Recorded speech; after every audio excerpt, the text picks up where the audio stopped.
बोल वृंदावन मां के बिहारी लाल की जय। समस्त श्रोतागण, आज पुनः हम श्रीमद् भागवत गीता के 18वें अध्याय का कुछ अंश लेके आया हूं। तो आइए श्रीमद् भागवत गीता के पाठ का भजन, कीर्तन और मनन करते हैं। श्रीमद् भागवत गीता कार्यमित्येव यत्कर्मो नियतं क्रियते अर्जुन संगं त्यक्त्वा फलं चैव स्वत्याग सात्विको मतः। हे अर्जुन, जो शास्त्र विहित कर्म करना कर्तव्य है, इसी भाव से आसक्ति और फल का त्याग करके किया जाता है, वही सात्विक त्याग माना गया है। न द्वेष्टे कुशलं कर्मो कुशले न नुसज्जते त्यागी सत्व समाविष्टो मेधावी छिन्न संशय। जो मनुष्य अकुशल कर्म से तो द्वेष नहीं करता और कुशल कर्म में आसक्त नहीं होता, वह शुद्ध सत्व गुण से युक्त पुरुष, संशय रहित, बुद्धिमान और सच्चा त्यागी है। नो ही देह भृता शक्यं त्यक्तुं कर्माण्य शेखत यस्तु कर्म फल त्यागी स्वत्याग गित्य विधीयते। क्योंकि शरीरधारी किसी भी मनुष्य के द्वारा संपूर्णता से सब कर्मों का त्याग किया जाना शक्य नहीं है, इसीलिए जो कर्म फल का त्यागी है वही त्यागी है, यह कहा जाता है। अनिष्ट मिष्टं मिश्रं च तीव्रं कर्मणः फलम् भवत्यत्यागिना प्रीत्यो न तु सन्यासिनां क्वचित्।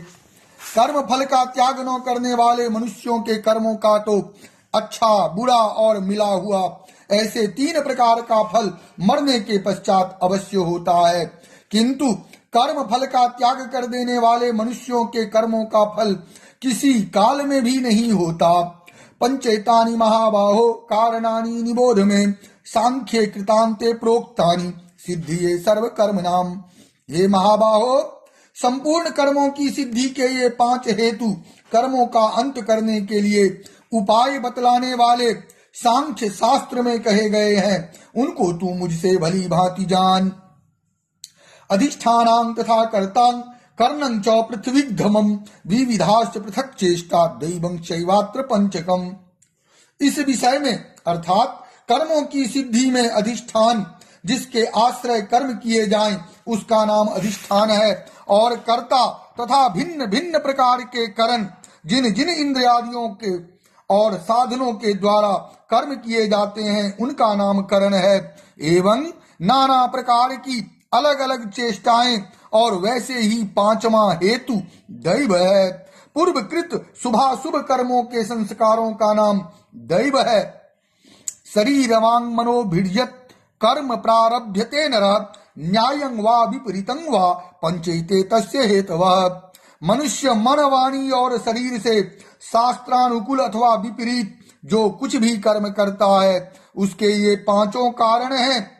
तत्रैव सति कर्तार मात्मानां केवलं तु यः पश्यत्य कृत बुद्धित्वान् स्वपश्यति दुर्मते। परंतु ऐसा होने पर भी जो मनुष्य अशुद्ध बुद्धि होने के कारण सत्संग और शास्त्र के अभ्यास तथा भगवदर्थ कर्म और उपासना के करने से मनुष्य की बुद्धि शुद्ध होती है, इसीलिए जो उपर्युक्त साधनों से रहित है उसकी बुद्धि अशुद्ध है, ऐसा समझना चाहिए। अशुद्ध बुद्धि होने के कारण उस विषय में यानी कर्मों के होने में केवल शुद्ध स्वरूप आत्मा को कर्ता समझता है।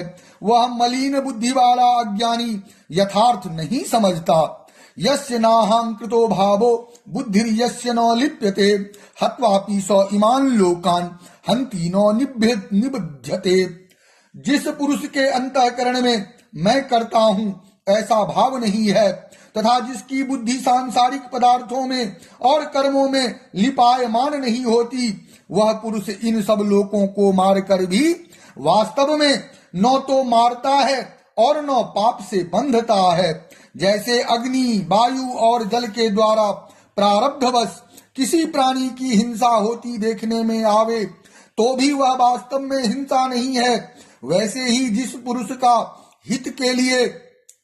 पुरुष का देह में अभिमान नहीं है और स्वार्थ रहित केवल संसार के हित के लिए ही जिसकी संपूर्ण क्रियाएं होती है, उस पुरुष के शरीर और इंद्रियों द्वारा यदि किसी प्राणी की हिंसा होती हुई लोक दृष्टि में देखी जाए तो भी वह वास्तव में हिंसा नहीं है, क्योंकि आसक्ति, स्वार्थ और अहंकार के न होने से किसी प्राणी की हिंसा हो ही नहीं सकती, तथा बिना कर्तृत्व भी अभिमान के किया हुआ कर्म वास्तव में अकर्म ही है, इसीलिए वह पुरुष पाप से नहीं बंधता।